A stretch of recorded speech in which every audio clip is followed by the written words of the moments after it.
Joining us today are Ujiji Davis-Williams, Associate Landscape Architect at Smith Group and lecturer at University of Detroit Mercy, Elizabeth Kennedy, Principal of Elizabeth Kennedy Landscape Architecture, PLLC, Samantha Solano, Assistant Professor at the University of Massachusetts Amherst and founder of Juxtapose, Glenn LaRue Smith, Principal and co-founder of Push Studio, as well as the founder of the Black Landscape Architects Network. And finally, our moderator for today's discussion, Mark Miller, Assistant Professor of Landscape Architecture at the Penn State College of Arts and Architecture. Welcome, we are incredibly grateful to have you all with us today.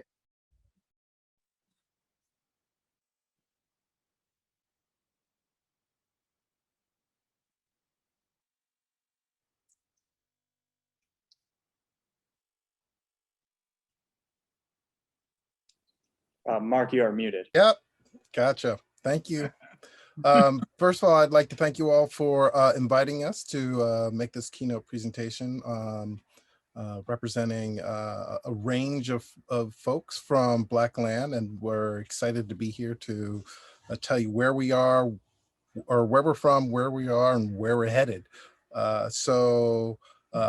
With that in mind, I would like the folks around the room to tell us a little bit more about themselves, where they've come from and their background, and then we'll start the conversation from there.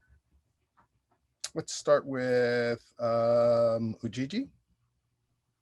Sure. Thanks, Mark. Thanks again, everyone, for having us here this evening. My name is Ujiji Davis-Williams. I am a landscape architect and urban planner, class of 2012, with a BSLA from the program here. So really happy to at least be virtually back on campus. I'm currently working in the city of Detroit with a large AE firm called Smith Group, where we do a lot of strategic planning for, mostly we focus in this region on Midwestern cities, kind of looking to revitalize back. So a lot of my experience at Cornell, especially with food systems and really thinking about regional networks within the landscape, were really important. And so I was really happy to be able to bring that with the work that I'm doing right now. Should I call on somebody? I'll pick Samantha. Thanks, Ujiji. Yes, thank you for inviting me on this panel as well. I'm excited to be virtually in Cornell. I have not made my time to visit Ithaca yet, but hopefully one day can go there. I'm currently an assistant professor at the University of Massachusetts Amherst, first year here. Moved in the midst of the pandemic, starting a new job. So that's been a very interesting reality this year. I graduated from my undergrad at University of Nevada, Las Vegas in 2010, and I got my master's from Harvard GSD in 2016. So I've been in the, visiting professor roles, assistant roles, and now I'm at this stage. I've also started the Visualizing Equity in Landscape Architecture project, VILA project, with my co-partner, TJ Marston, and where we're looking at transforming the discussion around visually and visually punching, the discussion of equity in landscape architecture. And we've started doing that with looking at women in both practice and academia, and looking at the disparities of how and why women are not increasingly represented at the tops of the different career trajectories. So anyway, I'm really excited to be here to have the discussion with you all. So thank you. I'll call on Glenn. Thank you. Well, Samantha, I should tell you that one of my star students from the University of Michigan and great friend now, Patricia McGurr. Yes. Yeah, so I didn't realize you were there as well. So please tell her hello. I will. So I also wanted to say that I'm president of the Black Landscape Architects Network, and Mark Miller is the president-elect, and Ujiji also serves on the board, and Elizabeth Kennedy is on the advisory board for the organization. I have an undergraduate degree in landscape architecture from Mississippi State University and a graduate degree from the University of Michigan. I've worked in private practice and public practice. And also the academic world. I've taught at University of Michigan, Rutgers, City College of New York, Columbia, Florida A&M University, and probably a couple of little hits that I'm forgetting. I'm now in private practice for 8 years with Push Studio in Washington, D.C. And we specialize in what I like to call urbanism, because we like to work at the intersection of architecture and landscape architecture. I recently received a Dumbarton Oaks fellowship to study some of the first African-American landscape architects, hopefully to get more information out there about the great contributions of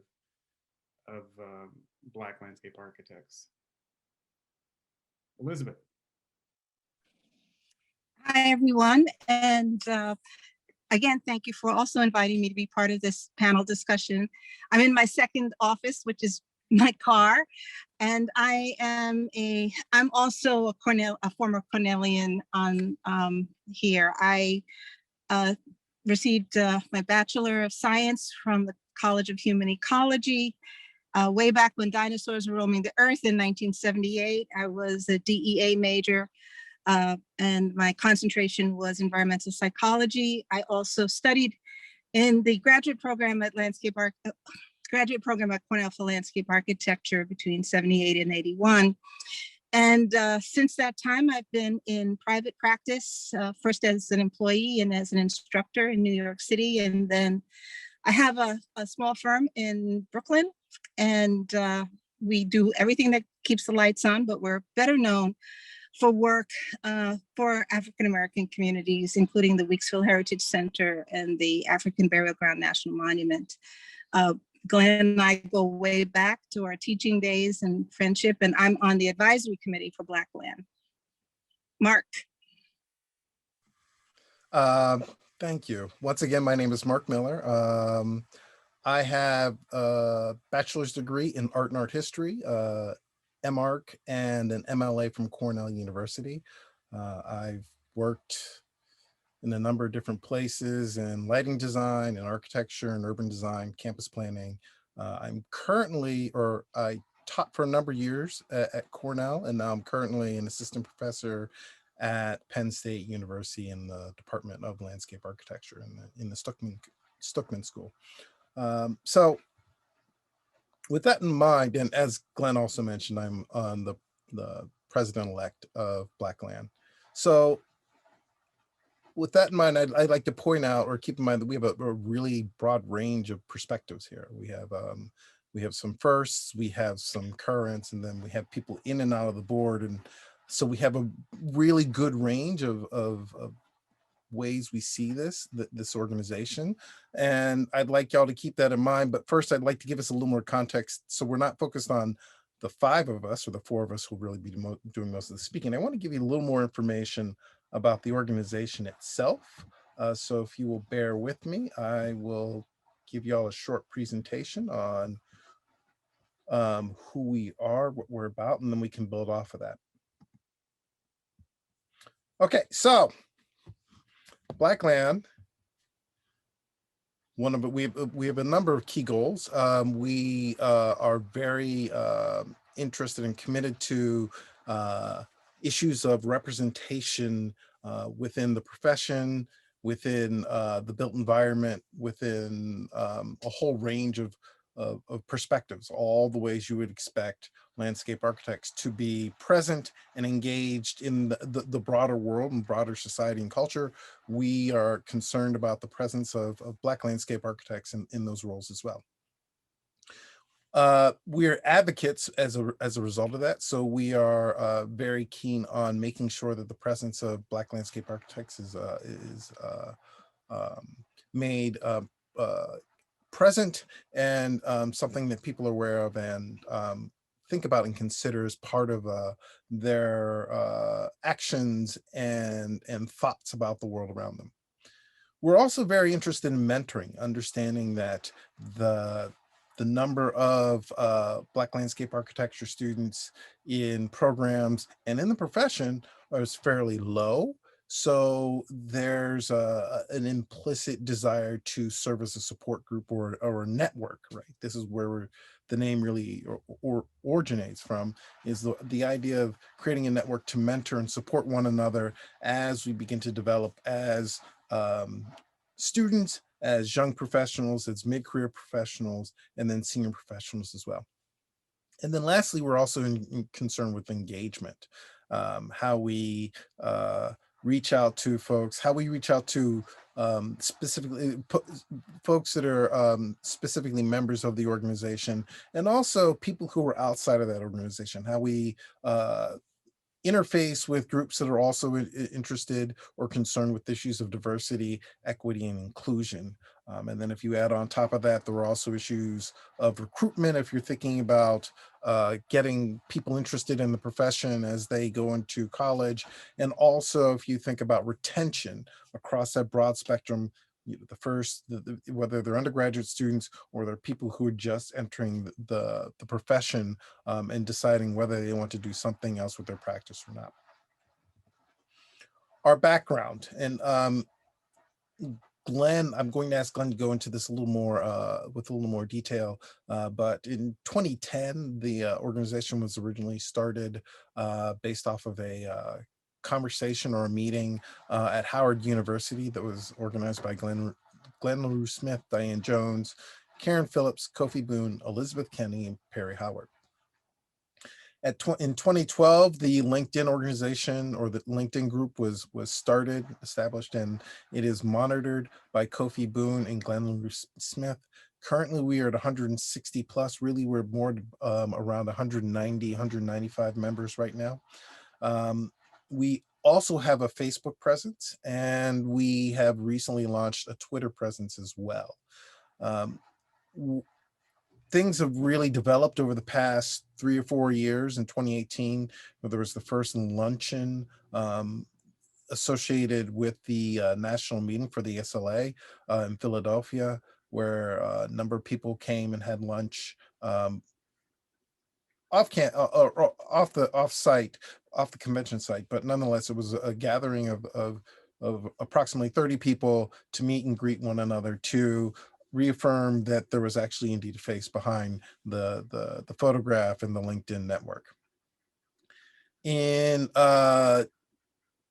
2019, there was a networking event in addition to the luncheon that was affiliated or associated with the national meeting for the SLA in San Diego, where we had increased attendance, which was really exciting, in addition to a panel that was specific to some of the goals and issues of the organization. And in fact, there were 2 panels. There was an introductory panel that was about more the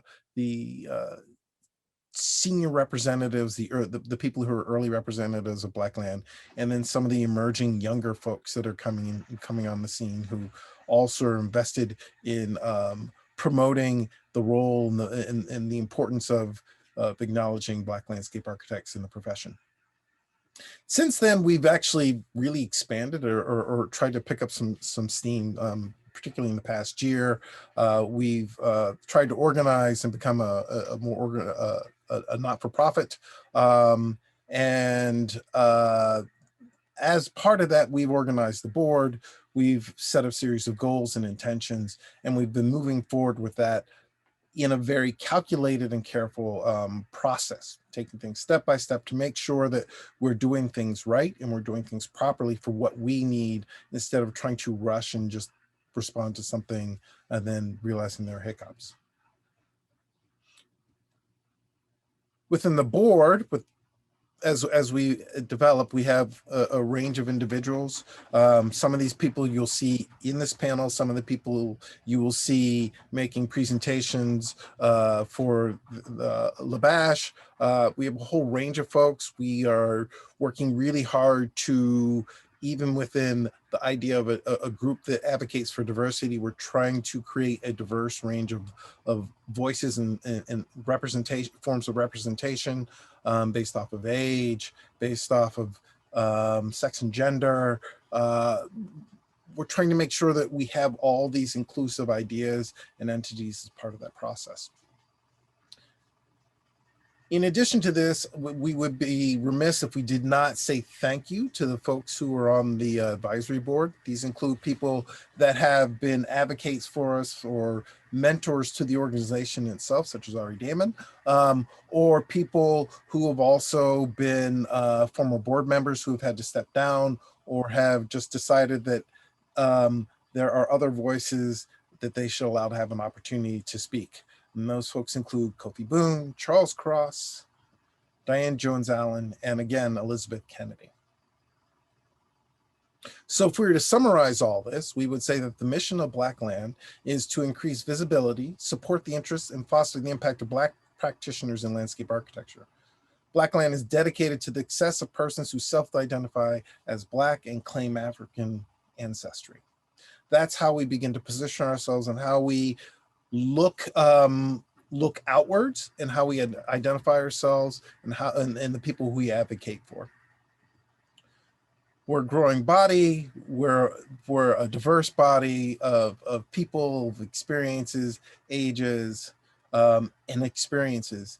And this group that we have here is looking forward to having a conversation about that. Okay. So with that, I'm going to put Glenn on the spot and ask Glenn to give us a little more. I'm going to ask you to fill in the gaps, right? 2010. Okay. We can only put so much in a PowerPoint, so. All right. 2010, I was living in Washington, D.C. and teaching. I was the chair of the landscape architecture program, graduate program in Baltimore at Morgan State University, a historically Black institution. And I'd been in that position for 6 years. And I knew the landscape architecture conference was going to be in DC, and all of a sudden I just said, well, Elizabeth's going to be there, Karen Phillips is going to be there, Perry Howard. I knew some students from Florida A&M and Tallahassee were going to be there. So that's how it started. So I said this would be a great opportunity for everyone to come together. So I made some calls, and Brad Grant, who at the time was the chair of architecture at Howard University, agreed to give us space to have the event. And myself, Karen, Diane Jones, Elizabeth, and Kofi all pulled together to fund the food for the event, and we had a great session. Elizabeth was the moderator for some lively discussion, and it was open to anyone who wanted to come. So we had architects there, we had some community people, lots of students and Black professionals. So it was a great event. And then 2 years passed, and we're all busy, and I was trying to figure out with Kofi on occasion, how do we really move forward with this idea of providing a network and communication for the small number of Black landscape architects in the profession. And so it took a couple of years, but my business partner, who's considerably younger than I am, said, why don't you just start a LinkedIn group? And, at least that way you can begin to capitalize on the people that are out there. And that's what we did. He set it up for me. And it is a closed group, open only to those who identify as Black. And we do that because we're trying to one of the major goals is to gain statistical information about who we are, where we've been, where we're going, so that we can, have more data to understand how we can help each other and also increase our numbers. So we started the LinkedIn site in 2012, and Kofi created a site just for students in 2012 as well, a Facebook site. But it has since sort of merged that we have a lot of students on the LinkedIn site as well. And as Mark said, we have right now it's getting close to 200 members.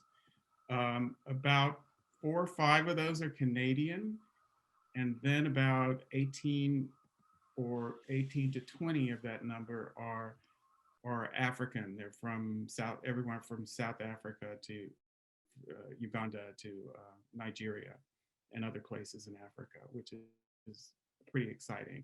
And we're hoping to do some sort of webinar or program that also highlights the work that they're doing and the schools that they have started over the past few years.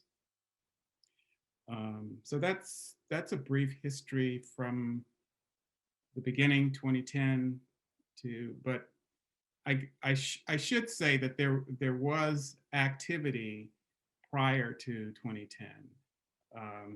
In the early 70s and 80s, there was a ASLA sponsored committee on Blacks and landscape architecture. And Perry Howard, Stephen Carter, Drek Wilson, some names that you probably don't recognize, were very instrumental in working with ASLA in that group. But it was, I don't know the exact history. I'm trying to find out the history of that group and why it didn't exist for very long. But I would say that much of the reason for my moving ahead with the Black Landscape Architects Network was because I felt, and others who were working with me, that we should be independent and we should move forward to help ourselves as opposed to depending so strategically on ASLA. And we find that has been to our benefit. And now ASLA, as well as the Landscape Architecture Foundation and other organizations, have been on board to support us in any ways that we see fit that they can help us. So we believe strongly in self-support, and we will be launching a fundraising campaign for the scholarship program that we're going to launch for Black students shortly. I'm hesitant to give a month because it's still in process. But as part of that, I want to take this time to thank UGG and Monique Basie for pulling together the fantastic Black Landscape Architects Network Symposium during Black History Month in February.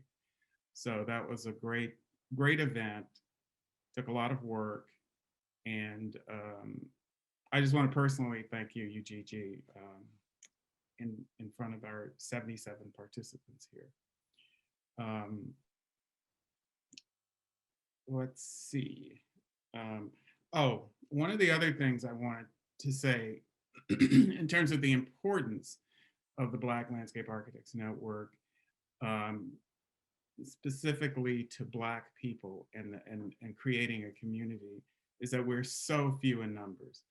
When you consider the fact that I was the first African American to graduate from Mississippi State University in 1975 from the undergraduate program. And I was actually quite amazed and shocked that last year I met a young African American woman who was the first African American to graduate from the University of Kentucky. And she graduated in 2019, I think. I was just, count the number of years that have passed since I was the first to graduate, and that she in this contemporary setting, was the first to graduate from the University of Kentucky. So there's a lot of work to do in terms of recruiting more African Americans into the profession so that all states and all schools in all states have Black students in their programs. The other thing I want to say is Elizabeth is very modest, and people tell me I'm modest as well. But Elizabeth has the distinction of being the first African American woman who has been the sole proprietor of her business, landscape architecture business, for 25 years.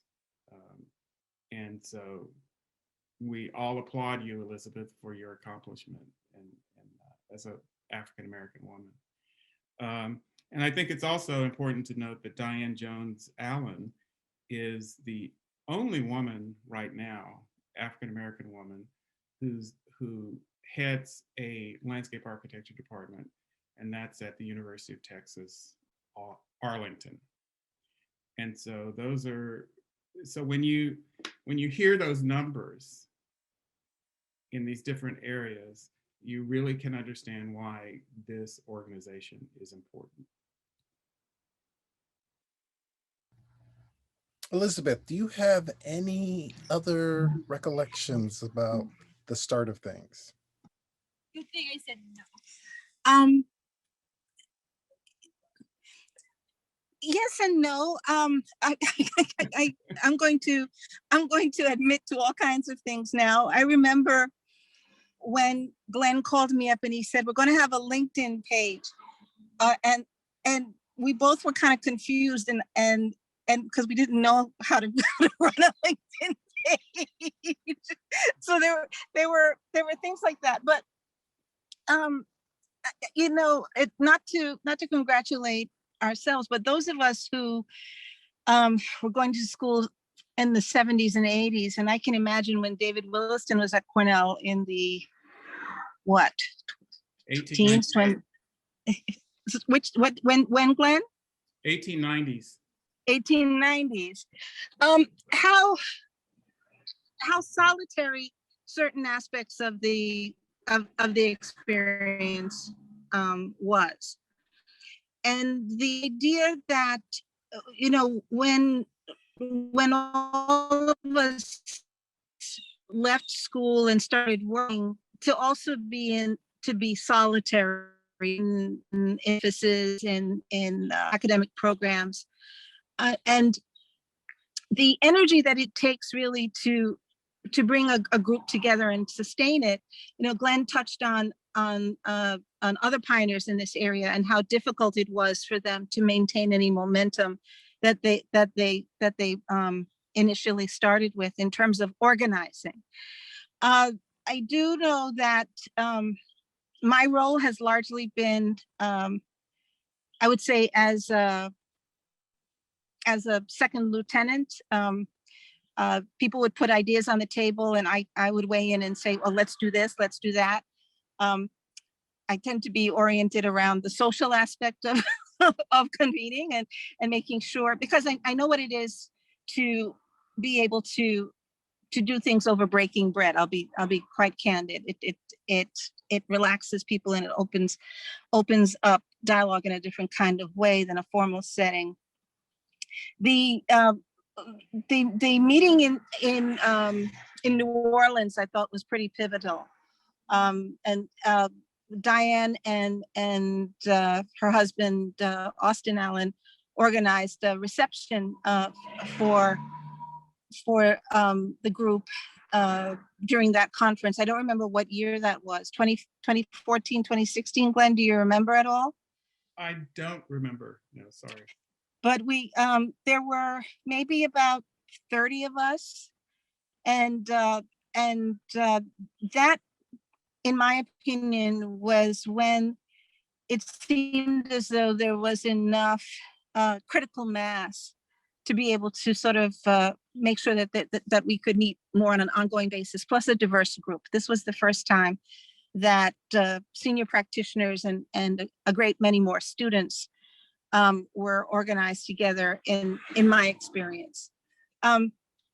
Participating on the advisory committee was has been pretty important because I know personally I bring the perspective of somebody who is very concerned with issues of practice. And so in terms of the engagement with students and support of students, my focus tends to be, okay, what happens when people are being to be able to move effectively into the work world in whatever position they choose. So the advisory committee gives me a sort of forum and a platform for participating in that way. Plus, again, being supportive. There are those of us who've been very, very busy over the past couple of weeks or months, really, because of the interest and around social justice that obviously was raised with issues pertaining to Black Lives Mattering finally, and so that aspect of also being able to make sure that there's momentum around the network has been really important, I think. Yeah, I think that's how I would answer this at this time. We just got a note that the New Orleans conference was in 2016. 2016, yeah.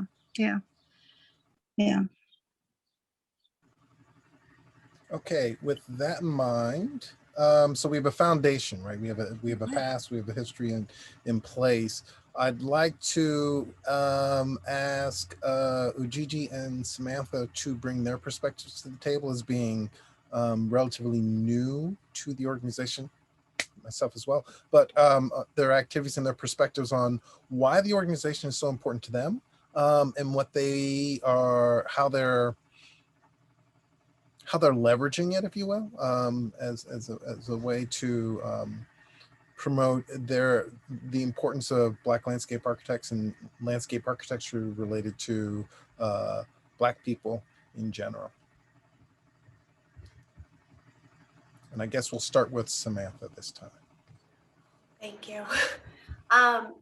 I think one of the big things for me, and Glenn was talking about the numbers and the disparity of, Black landscape architects, students, faculty members, and then you even add another layer of, Black women, and the numbers are staggering, and it's really hard, to think about, how do we inspire the next generation to come up into the profession if what they're seeing at the top levels is majority white and majority white women, if you want to look at that lens. And so for me, the Black Landscape Architecture Network in 2019 at the San Diego conference, Kofi sent me a Facebook or a LinkedIn something, was like, you should come, you should check it out. I didn't know anything about it. And I was like, I'll be at the conference. I'll just come to the luncheon. And it was really pivotal in my framing and thinking about, who I can connect with, feeling like a part of something larger than what Elizabeth was talking about, the isolation and in my school experience, I was the only, I'm biracial, but I was the only even part of a Black person that went in my school and that whole experience. And so I think it's really key to have the opportunity to connect with people who are aligned, have experiences that are shared, can vent, can talk about these, what we can create, right? Like what is possible next? And what are we going to dismantle maybe, or what perspectives needs to shift? And I think the Black Landscape Architecture Network gives the platform for, that to occur. And it's exciting. I've met you all through this network. Otherwise, I don't know how we would connect. And so I think it's really important, even here today, for those who are on this Zoom, right? The opportunity to be a part of this, share it with your friends. And, this is how it starts to just permeate and grow beyond what, you know, and be really a part of the, you know, influencing the next steps and where we get to go. So yeah, I was rambling, but yeah. Gigi, I would love to hear what you have to say. So for me, my interest in being a part of BlackLAN or taking a more active role in BlackLAN was very much in reflection of my own experience as a student. And at Cornell, I thoroughly enjoyed my experience in the landscape architecture program. But one of the things that I realized very early on was that a lot of my peers had a network within landscape architecture that I did not. I had no one in my family was remotely in design. And so when it kind of came down to, you know, who's out there, who are the players, and where are you going to work? I didn't have any of those answers. So for me, what I thought the best thing for me to do was to seek out help and to seek out people that I thought that I identified with that could potentially show me that there is a pathway through this, despite, you know, your identity and some of the identified setbacks that you have. So for me, the first person that I attracted to was Mark. His office was right at the front door, and every time I came into studio, I beelined right in there and was, hey, look at me, let me know if I'm doing the right thing. And then when I graduated, the first person that I reached out to, that Mark encouraged me to reach out to, was Elizabeth Kennedy. And so within that, I was able to, one, find another mentor who was now in private practice, totally could identify with me, some of the hardships that I was identifying or experiencing just in trying to find a job, the experience of then, you know, trying to fit in and, you know, making sure my skill set where they needed to be, and, you know, and things like that. And feeling very encouraged by having that network. And so then being tied to Mark and Elizabeth then opened me up to the Black Landscape Architects Network. And so I started to have passive mentors, people that I could just ask questions, you know, out of the blue, and, you know, how to engage around landscape architecture. Should I be here? Should I be there? And it was just something that I realized that I didn't have, that a lot of my peers did. And so in reflection, now that I'm a graduate and I've you know, I have a little bit of dirt in my hands, so to speak, I now feel like I have a responsibility, as my mentors had for me, to kind of circle back and see if there's another way, or there's a part of the platform that I can contribute to, where if there's another student that in this case identifies as Black, that walks into a studio and doesn't really understand how they're supposed to navigate that and starts to feel a little bit of pressure. Doesn't matter how great the program is, but I think some of those small qualities of just knowing that you can connect with someone and ask very specific questions, I think made a really big difference for me. And so I want to be able to offer that to another student who may have the same experience. So Gigi, could you build on that a bit? Because you're a member of the board as well, so you have some unique responsibilities with respect to that outreach. Could you expand on that, please? Yeah, so I think, you know, for me, when I was graduating school, I literally Googled Black landscape architect just to see. I was like, am I going to be like this ridiculous pioneer, you know, in this space? And that's how I found Elizabeth Kennedy's email address and how to find her, so that I could potentially link up with her. As a board member now, one of the things that I want to help us with is visibility, right? Is just knowing that we are all there, we are teaching, we are practicing, we are doing research, we are going back to school, we are coming out of school. And I think just being able to visibly see that this is a diverse profession, if we open our eyes, like this, we are contributing, you know, based on our backgrounds and our cultures, and we're adding to the conversation. And so for me, in being asked to join the board, that was one of the things that I was the most interested in how can I with, whatever ideas that I might have, help to build on the legacy that's already been moving forward of kind of building on the visibility of Black land, so that it feels more like there's a mentorship network, there's a mentorship system, but there's also, no one can negate that we exist. Nobody can say, oh, I've never heard of that before. And so therefore it must not exist. And therefore I'm excused for looking for it. And so I wanted to be able to contribute to that gap that just seems to just kind of be like overpowering us. And so that's one of the things that birthed the symposium, was just trying to introduce, or reintroduce rather, Black land to a myriad of other, not just our supporters, but people who, again, say that thing. I don't know any Black landscape architects. It's like, okay, well, here are 15 really dope people that you should know, and there are 10 people behind them, behind the scenes, kind of operating this organization. And if that's all that you get is 25 solids, now that, and as Glenn said, a network that's rising to 200 people. So now we've potentially kind of cracked the door open to let people know that you can't use that as an excuse anymore, because we're here, we're working, we're equipped, we're smart, and we are growing in numbers.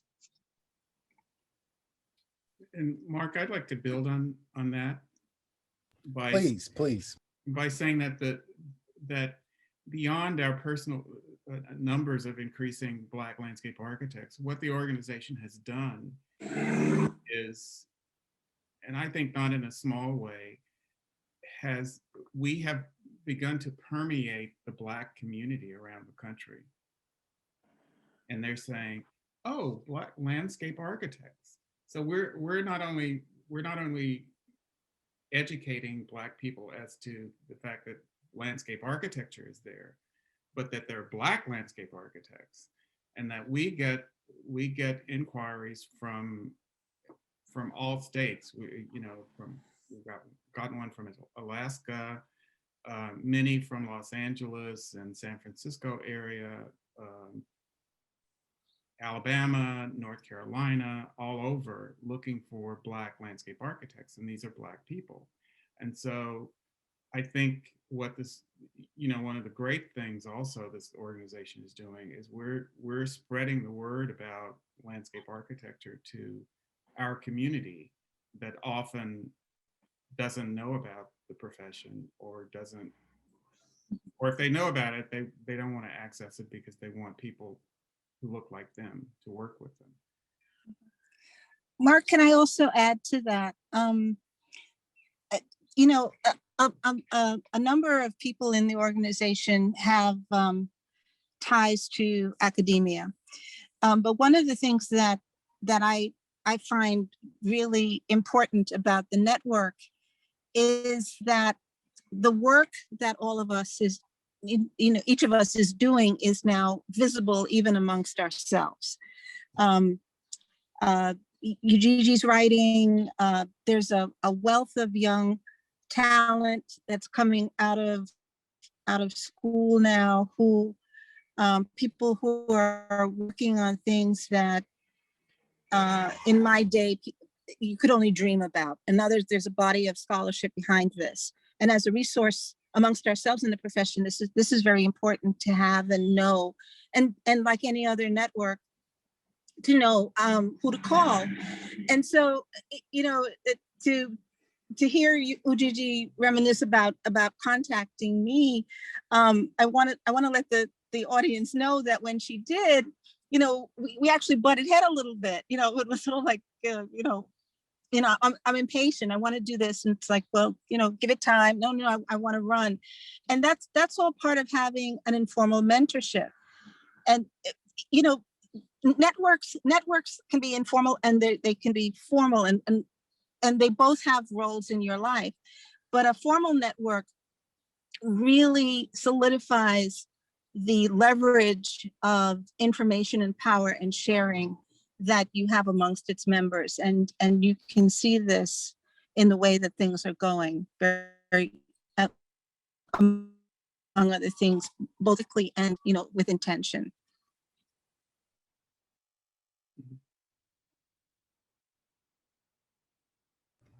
Glenn, did you want have something to add to that? Well, it has a connective tissue, I suppose.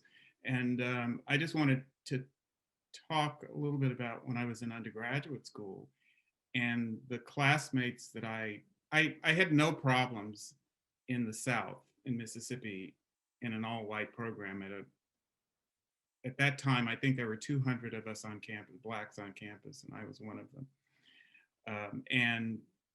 But there were 2 women in the program, and we got along famously. And I think we because they were women and I was Black, we were the others. And so we had this synergy together, which I think supported all of us, each of us. And so I've always had an understanding of the importance of understanding women's issues. I'm not saying that I understand all the issues, but I understand the importance of having women in the room and having equity and, diversity and inclusion when it comes to women because of that experience, because these were at my very core colleagues that I could depend on. They could depend on me in a class of all white men, one Asian guy, but so I think that's important. And a part of this study of early Black landscape architects, there are no women from like 1898 with Williston down to 1965. It's very difficult to find a woman who graduated from a landscape architecture program. Now, I think I'm trying to find out about a couple of women who may have graduated from University of Pennsylvania, but so I think that for too much of this spread of time from the 1890s to 1965, there's not been sufficient historical documentation of Black women in the profession, whether they were gardeners or whatever. And I think that's something very important to tackle as a part of the history of this profession in the country.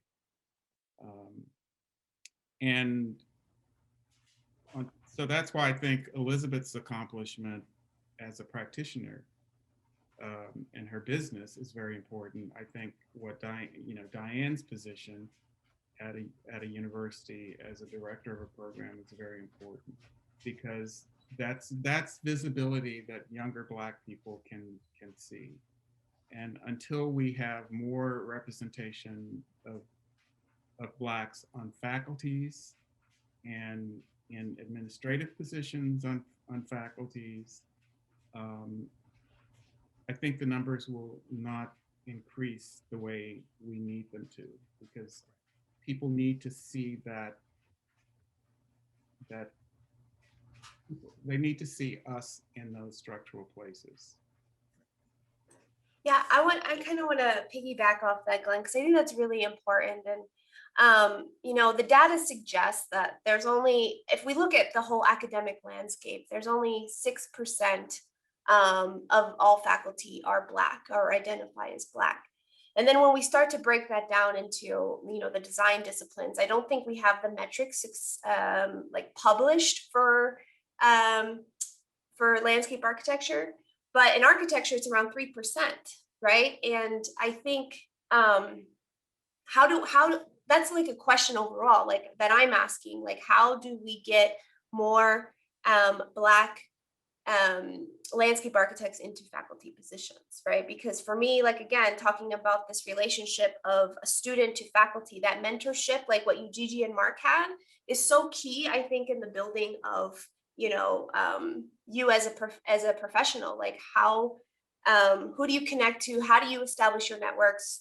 Who are the people that you need to be talking to? And without, having that connection or that safe space, I guess, right, to feel that you can say those things or be real with people, and that's why I think the Black Landscape Architecture Network is critical in establishing that relationship. And we got to get like Black faculty in every institution, right? And if that's right, and then the students, it's like the relationship is so bound to each other. So anyway, yeah, I think that's key. Yeah, Samantha, we would love for you to talk to you further about being a part of surveys that we need to do to capture some of this information. I like surveys. Good. Okay, so with that, there are 3 questions up and I'd like to start addressing them. And folks, feel free to continue to ask questions. We'll get to the ones that we can as we go forward, but we want to hear from y'all as well. So the first one is, do you feel like part of your identity must be hidden as a practicing landscape architect to have more influence in the profession, such as code switching and etc.? How do you navigate this? And how can non-Black landscape architect professionals do better in welcoming all your identities?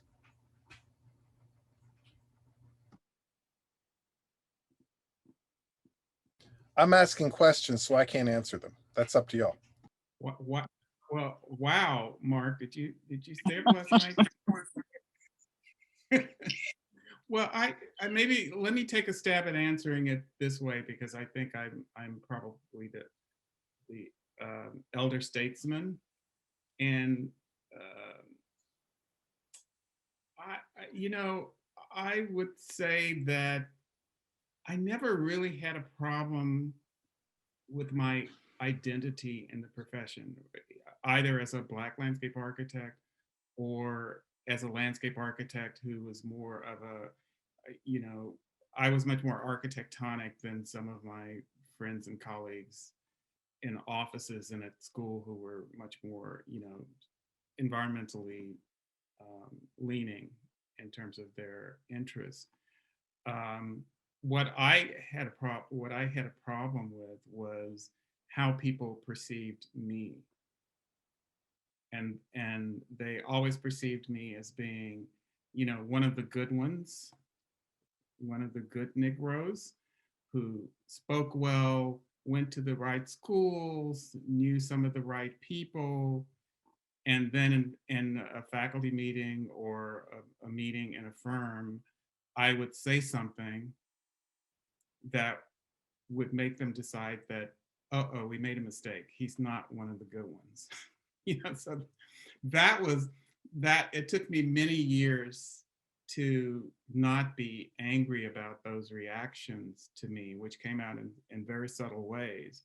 Because if something was said about race or about women or about politics, I had no problem saying what I thought, which was in opposition to that. So I'm not sure I'm answering your question directly, but I think that it took me a while to get over that sort of anger and understand how to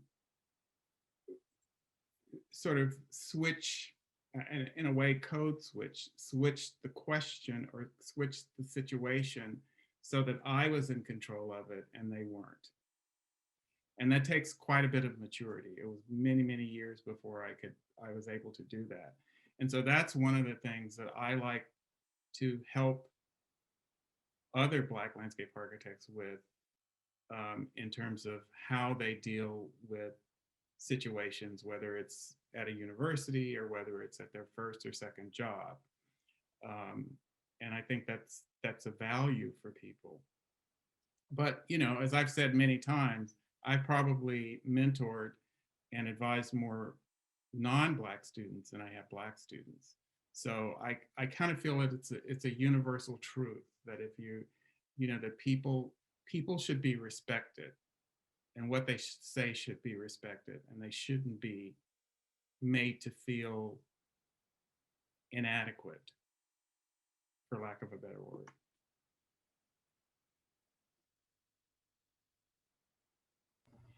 Okay, so the next question.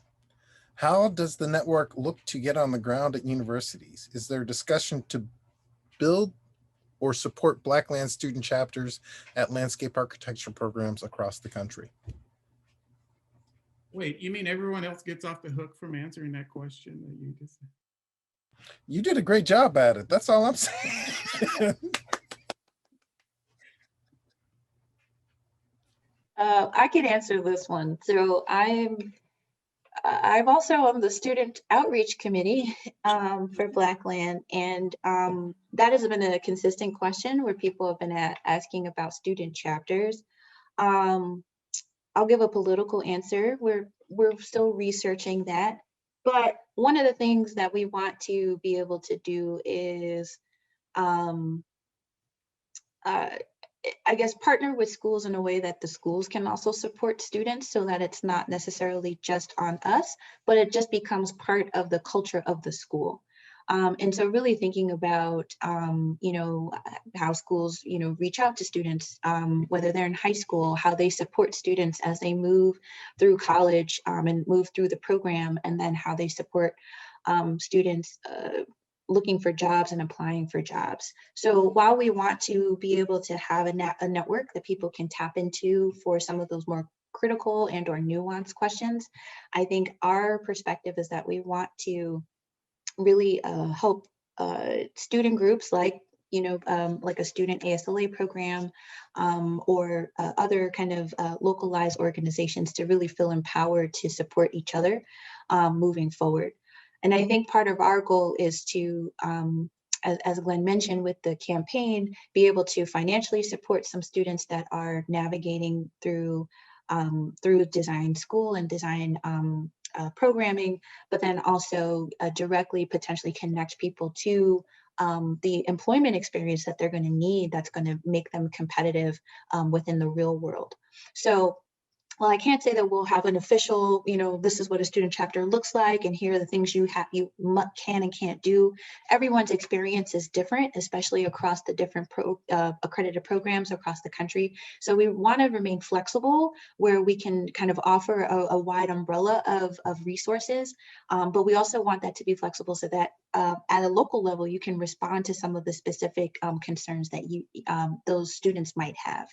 We're definitely focused on the representation part and making sure that students that are Black identifying are graduating from landscape architecture programs, and whether that means to jump in with financial support, but are also working and getting that practicing experience that they need to kind of take the next step, whether that is further into practice or into academia.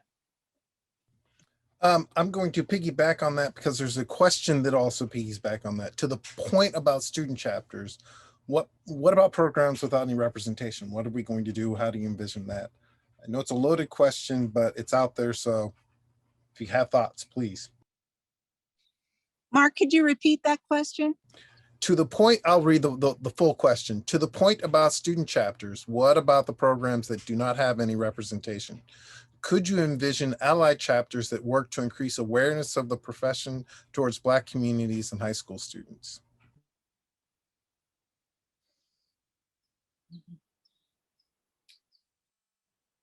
Does anyone else want? Well, I think that should be happening. As a matter of fact, BlackLAN received a request from a West Coast state chapter about K through 12 and advice about what they could be doing. So I think BlackLAN is positioned to help anyone with those sorts of issues in terms of advice. But I think that it behooves all programs, all ASLA chapters in the States to be working on this sort of issue. So we have a specific focus in terms of a communication network and helping Black landscape architects. But the expectation is that others are out there doing what they need to do, and we can be, our organization can be of support. And that has been our continuing discussion with, ASLA, that we want to be a support. We can't, we don't want to replace ASLA, become like ASLA. We want to be a foundational organization that can help ASLA understand some of the issues that are specific to people of color, or Black people in particular.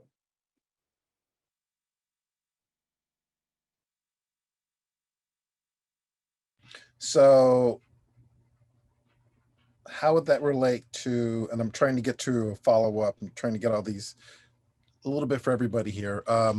So you're suggesting a relationship with student chapters through the ASLA would be through that relationship as well. So sort of having conversations with the ASLA and other organizations like LAF and them working towards that, or?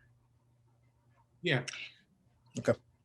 Yeah, Mark, I was listening to the question, and I think the organization might be understood differently. That that we don't have chapters amongst our individual states. For instance, there isn't a BlackLAN in New York and a BlackLAN in Illinois. It's BlackLAN. And so I think the question raises a really key issue of communicating with students as they're coming into programs. Definitely the K through 12 question to let people know that first of all, that there's a profession and that we're visible. But I think in terms of organization, it might be simpler to think that being a member of BlackLAN is very easy. It's super easy. It has to do with part in your interest in the profession and your identification as Black or of African descent. And then you join the LinkedIn page. So the issue is trying to get people onto the LinkedIn page, right? So that's, and as somebody who struggled with the LinkedIn page, I can sort of laugh at the situation, but we should make sure, I think this is something that the organization, remember the advisory committee is advising that we make sure that incoming students in particular, and every year or every semester, students are reminded that they can simply just join the LinkedIn page and participate first and foremost in that matter, because that's the first form of communication amongst ourselves. And I just want to add to that. I think the power of the network as I have entered into it is that it is all of us in one space, and it is not these separate things, and maybe there's only one other person that you can connect to if it was by state at this point, right, of visibility. But I think the power is that if we're all on a call because of COVID, right? We're all in a Zoom, we're all in a space together, and you can connect with everybody and start to see and make those connections in the larger network. And I think that's really invaluable, an invaluable space.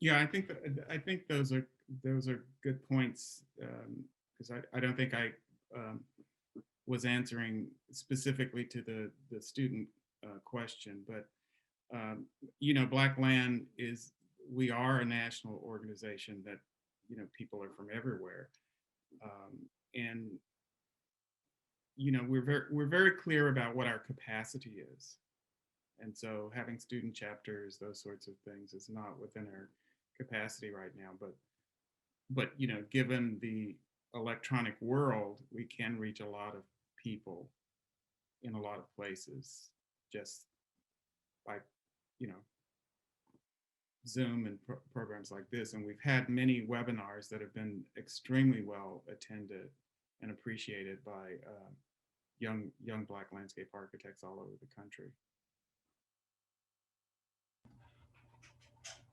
I'll also take a moment to make a shameless plug, or an important plug, that we also have the website as a point of contact as well. So if you want to join through the website or tell us, you know, if you're a Black landscape architect, you're not on the LinkedIn page yet, or if you're you haven't checked out the website yet, please do, and then tell us where you are, right? So we can figure out where you are, and that also helps the network as well. So even though we're distributed, we do try to be specific at the same time. The next question, how do you deal, and this is loaded, or a big question, how do you deal with the systemic racial issues within your field with colleagues, peers, etc.? How do you start to open these difficult conversations with them?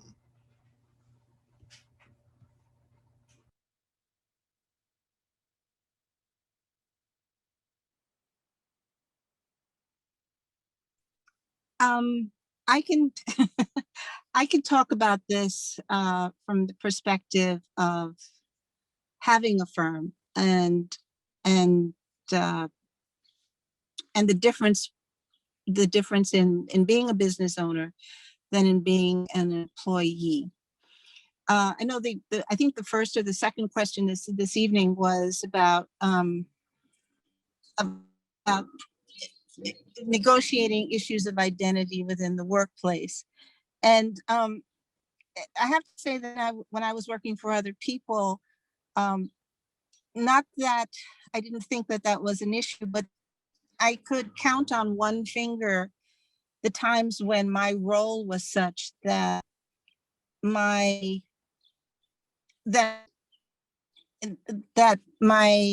identity was discounted in any sort of way because of who I am. There's certain things I don't do. Don't do residential work because of the personal nature of it and because of it's very hard to describe it in this way, but there are certain informalities that exist in doing very high-end residential work for very wealthful, and for certain generations, when you show up as a person of color, it's difficult for them to see you as their peer, even though they're hiring you as an.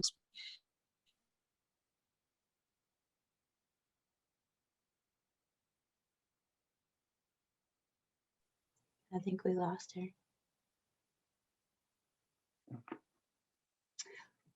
But we could pick it up. Yeah, how do you deal with it? I mean, I think at the core of it, I think it's, if you're in any situation where someone makes you feel less than, it's not a good feeling. And it could be, I think there are some reasons why you might not be able to identify what that reason might be. And I think it's human nature to identify the difference that you see with that person. And I think I've been in situations where it's like, why are they talking to me like this? I don't understand. And then you kind of go inside of yourself and consider that maybe it's because you are different, or maybe it's because you are younger, or you're a woman, etc. In terms of dealing with it, I think it's a very difficult conversation to have, because I think oftentimes people will feel defensive about it, and oh, I didn't mean it that way, and you're taking it too personally. I think oftentimes you might get met with that.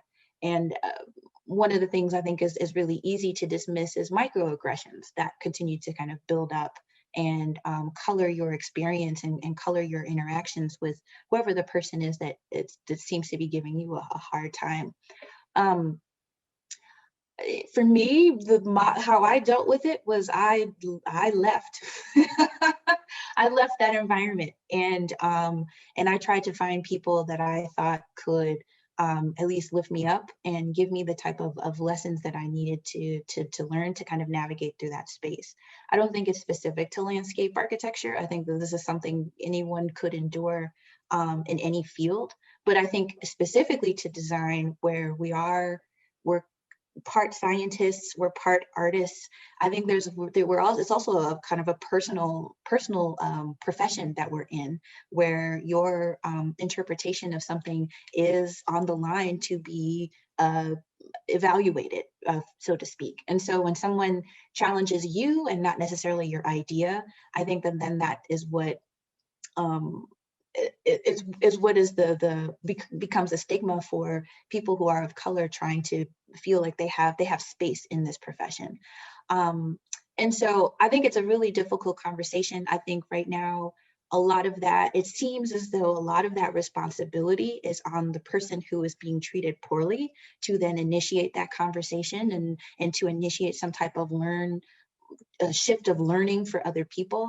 And I think that then becomes, again, very unfair. And now it puts the person who has been victimized in the seat to then say, okay, this is how you can stop victimizing me, which is just it's not a healthy conversation to have. And so maybe this is not really the answer to the question, but I think one of the things that can be switched is really thinking about as peers, as colleagues, if you're listening to everybody, hey, did everybody get to share? That can be some minimal things, because oftentimes people get cut off of their conversation, their contributions are chopped, and or if you don't understand something, ask, hey, I didn't understand it, can you elaborate, versus, oh, that seems stupid, or I don't understand, I don't get it. I mean, that's from a peer-to-peer perspective that I think, but I think trying to tackle systematic racism is really tiresome.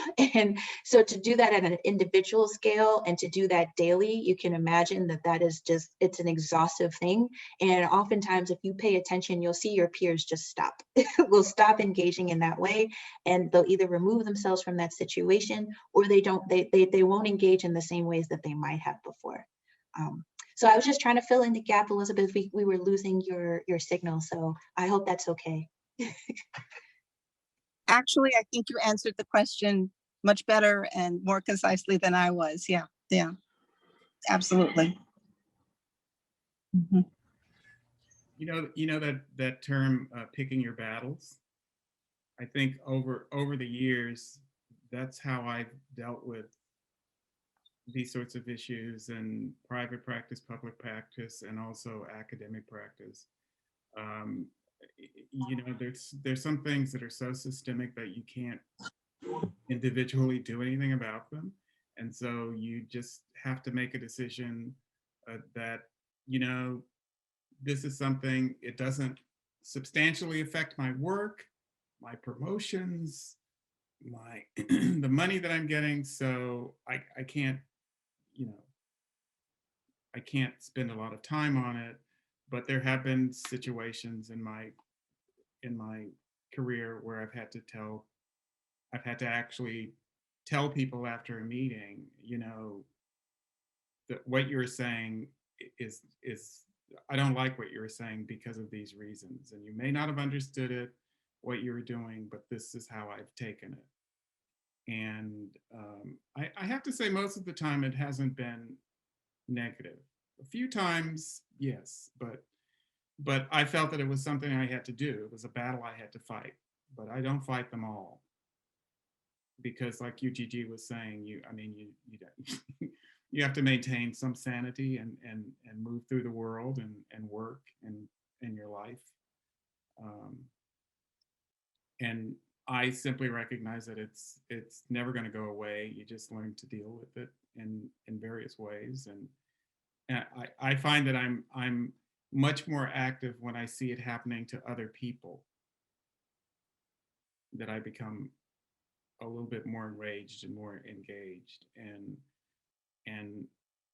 I can tell you, as a Black male, I've been in many situations where white males see me as a Black male and feel that they can say things about women,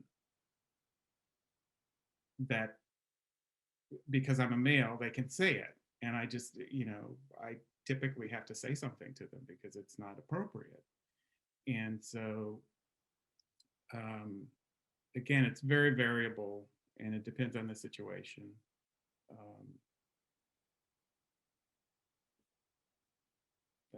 That's my take on it.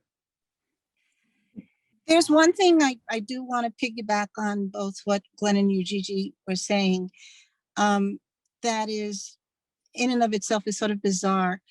I believe that very often what does happen is that the expectations of you as a peer professional are less. That you are not expected to be as competitive, or you are not as expected to be as knowledgeable, or you are not expected to be as resourceful. And that behavior on a project, you see that very, very, very often. You see it in the way contracts are attributed to you. You see the way projects that are sent your way are budgeted.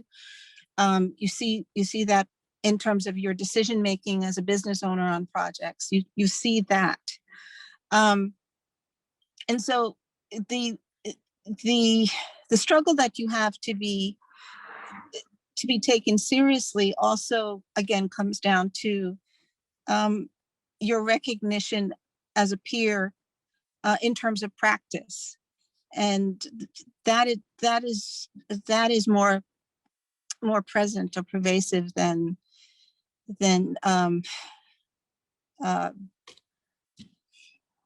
you would expect at this time.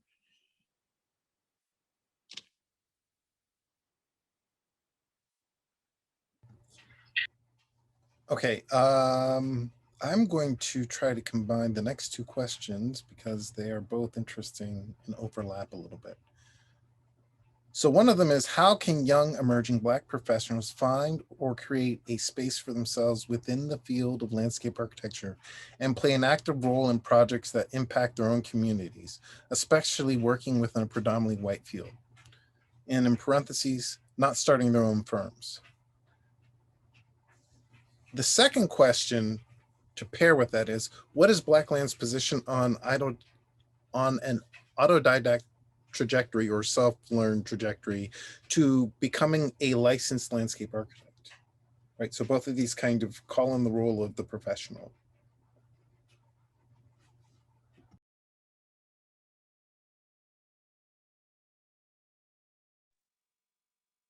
Well, I'll take the one about community and getting involved. I think, you know, even in 1976, my first job was with the Corps of Engineers in Vicksburg, Mississippi, and I was the only Black professional in my division.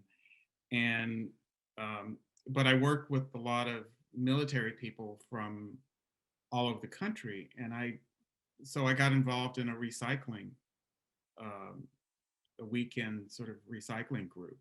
And so it was a way for me to be involved in community groups. You know, I mean, right now I'm on an advisory board for Green Spaces for DC, which helps out small community park organizations. So I think wherever you are looking for those nonprofits and community groups or churches that can benefit from your expertise is a way to go. And you'll find that it's not so difficult to find them. I would build on that and piggyback to say that if your specific interest is in working with your community or communities, you have to consider working in the public sector. The type of work that you're interested in doing is more often than not either funded directly from the public sector or funded or through nonprofits that receive a lot of their funding through the public sector. So you're looking for working in government agencies where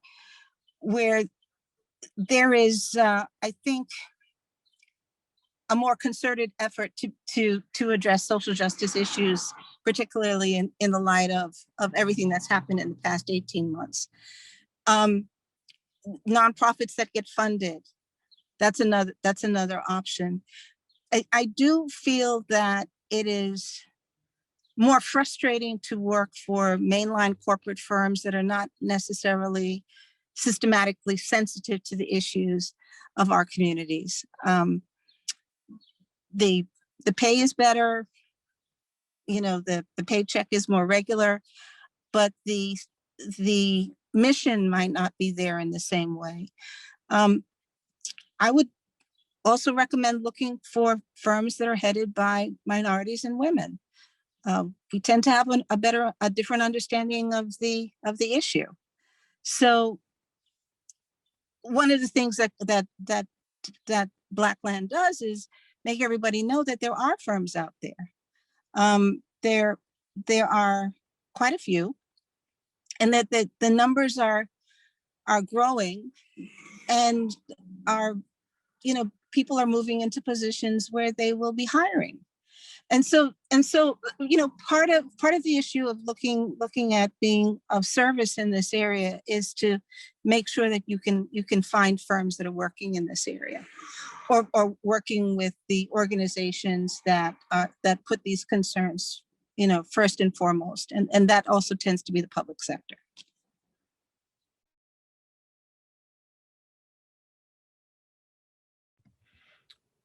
No. I can quickly jump on the licensure part. I think it's a great idea to get licensed. And so it's a little bit of a journey, but I think it's a great idea. I think it's important to get licensed. I think it has everything to do with not just your credibility, but your actual legal privilege to practice. And I think it helps to demonstrate your own expertise within the space, and I think that it is definitely something that, while I think it's a step into being what a landscape architect can do, which is to practice. That's not to say that I don't think there's any merit going the academic route, because I myself am kind of towing that line, and I think a lot of the research that Samantha has been doing has been really important contributions to the profession. I think that licensure is important, and helps to kind of just build you as a double-edged sword. I agree. I want to there's power behind it. And I don't have numbers, for example, on, I think UGG on Twitter one time, we were talking about how many licensed, Black licensed landscape architects there were. I don't remember. There was a spreadsheet somewhere. But there's a huge gap in what happens after, people graduate, and who gets licensed and how they get licensed, and funding licensure. And it is a process. And I think the network is a great opportunity to share those experiences, right, with each other, and studying sessions, all the things that are tied to it, and what the process of getting licensed is. Because it's sometimes some people are not in positions where they have that mentorship of how do I get licensed? What is the best step forward? And yeah, again, I think I got licensed just because even though I'm in academia, I just wanted to be like, I'm a licensed landscape architect. I can claim that for myself. I'm a woman, and doing this. And anyway, I think it's super powerful. Part of the question was about the autodidact, and I wasn't sure. Oh. Well, I think it's more about I think that the real challenge of the question is the apprenticeship, and where you have to work, and isn't an issue. I'm not clear, but is there if this is part of an implicit part of the question, but the sort of problem of being a Black apprentice in a predominantly white office, if an autodidactic approach would alleviate those issues. That's me speculating about what that's about, but that's part of it. Mm-hmm.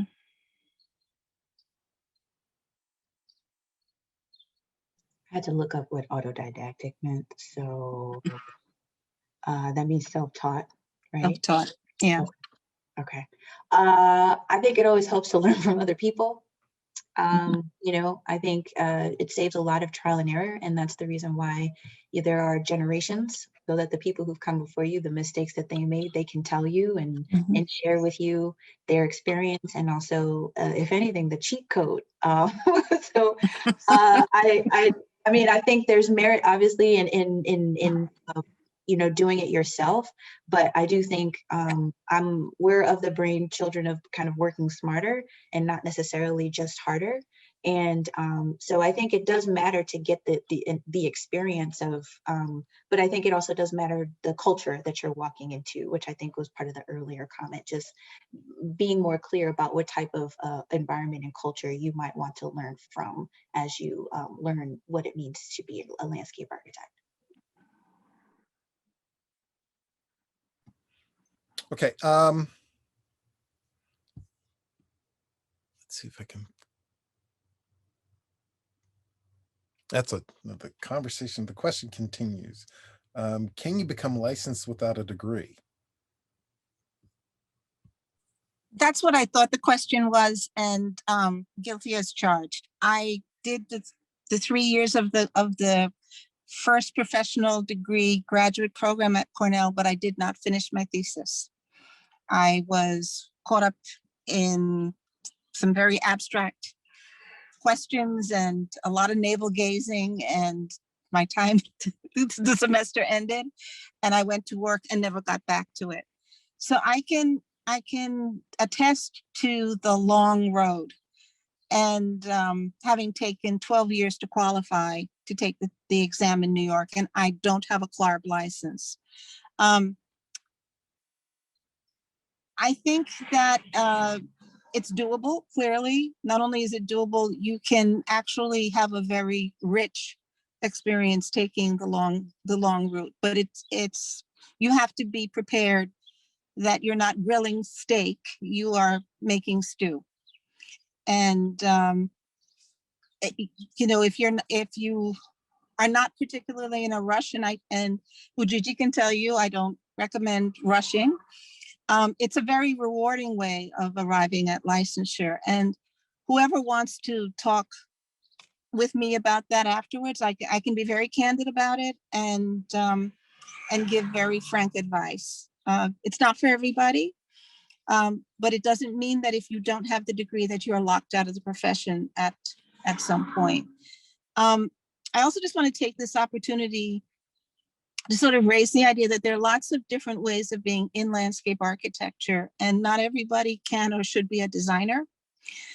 There are other areas of the profession that are really very important and should probably receive more attention at the academic level, speaking as somebody who hires people, but also to let people know that there's a richness in the profession in all phases. We have people in our office who would be the equivalent of the project architect. They're the project landscape architect, and they make the idea happen. They're the ones who are more technically attuned to what has to be represented in the construction documents. And there are people who only do construction phase administration, and it's really, you know, all of those are key aspects of being in practice and in the business of being practiced. And so I want to say that if you feel that the big idea is sometimes beyond you, that's fine. It's beyond most of us most of the time. But there are other ways of being in this profession that are equally rewarding.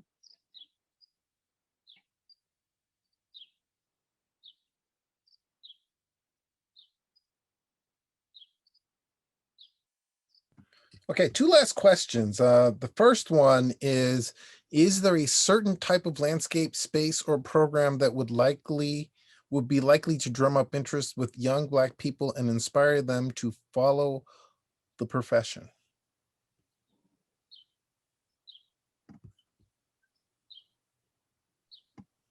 I'm gonna say no. I don't think we should try to pigeonhole anybody to say that one type of landscape is more attractive to a specific people. I think that everybody deserves access to quality, you know, public space and open space. And I think that's one of the things that we all is a core belief of the reason why we're in the profession that we are. So I wouldn't necessarily say that I think there's a specific type of landscape that we need to focus on. Like, you're not going to go around and build a bunch of basketball courts and think that that's going to be the plug. I think it should be more about how do you make landscape architecture relevant to someone's life and relevant as an avenue for change for the things that they also might be interested in or identify might need to be changed.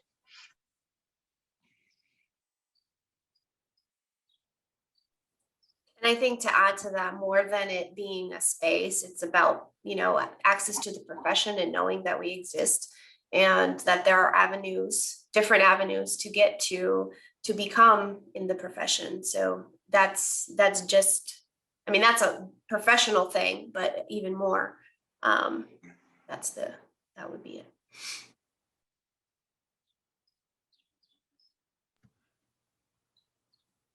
And the final question. To a point from Kofi, what incentive do incoming Black and all underrepresented students have to pursue a degree that demands a level of academic and financial rigor greater than or equal to other professions with a higher return on investment?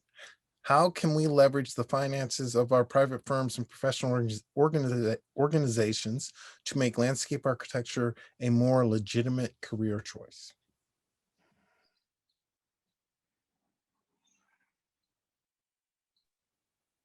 I would just like to say I'm glad I'm not answering the questions.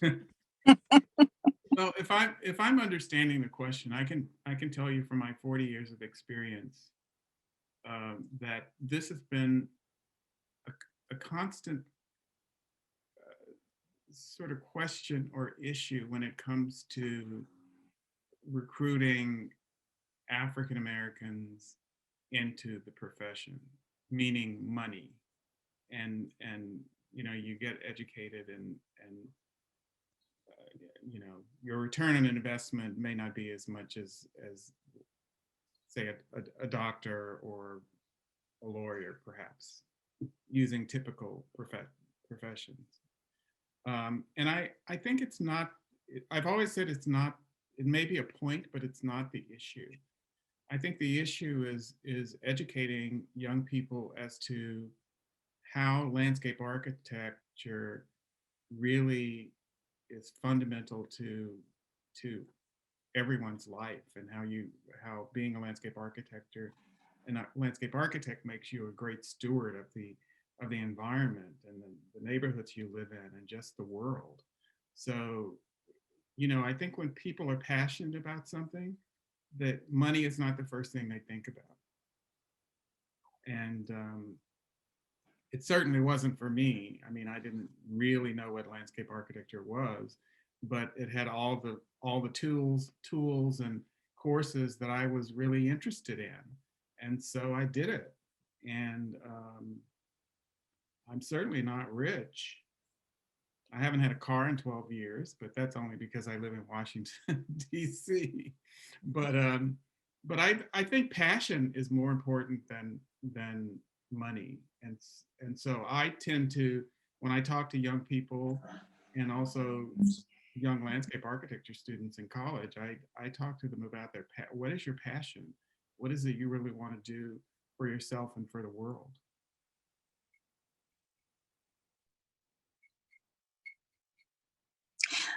I would agree. I also think that comparing landscape architects to doctors and lawyers is sort of, I want to say, self-defeating. I think if you were to compare landscape architects to foresters or landscape architects to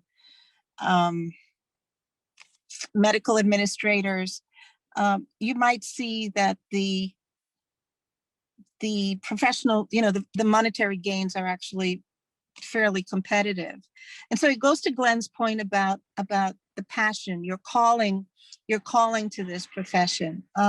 This is not an easy profession to be in, but I think one of the roots to all of the questions that we've been hearing is the commitment and commitment to the profession and the goals for the profession to really make a difference. And so I think one of the strategies that we have to be very candid about is that it's unfortunate if you have to saddle yourself with an extraordinary amount of debt in order to be trained for this profession, because it makes life very, very difficult. But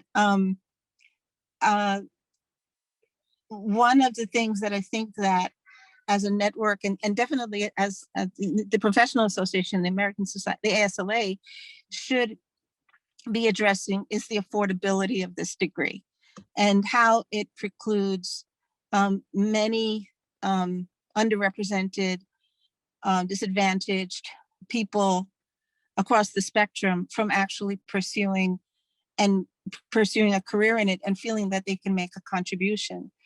And that's a sort of larger question that has very specific resonance for our community, for most of us, and it should be raised. But your calling to this, don't make it harder by saying, well, we're not paid like doctors and lawyers are. I don't think doctors and lawyers are paid the way doctors and lawyers are. But education in general is the cost of education is something that we have to address in order to address access to the profession. I would definitely say that. Well, I use that example because that's the example my parents used with me. No, and it's it's fair. Yeah. And they said, no, you'll never make any money as an artist. You need to be an engineer. So I went into engineering school for 1 semester. And then thank goodness I found landscape architecture. So for me, I didn't care how much money I made. I didn't want to be an engineer. And so I think I think the sort of financial, whatever the comparison, the financial issue is one that we as landscape architects in particular, and the American Society of Landscape Architecture should not go. We should focus on the passion and what landscape architecture delivers to the world as a reason for people to join our mission, let's say.